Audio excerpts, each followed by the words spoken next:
последнее время многие абоненты стали жаловаться на поступление странных звонков на сотовый. Вызов длится всего несколько секунд, после чего на другом конце провода осуществляется сброс. Такой поступок на первый взгляд выглядит бессмысленным, однако, по словам экспертов, те, кто осуществляют такого рода вызовы, могут преследовать две цели. Наиболее часто таким трюком пользуются компании, собирающие базы активных номеров. Если гудок по номеру проходит, его заносят в список активных и используют для рекламных звонков.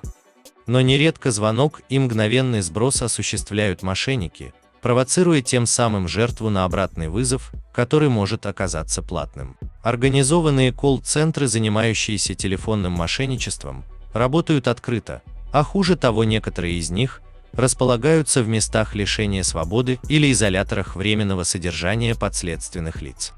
Президент Казахстана неоднократно акцентировал внимание соответствующих органов на усилении борьбы с данными видами правонарушений и поручил разработать комплекс мер по их профилактике и предупреждению.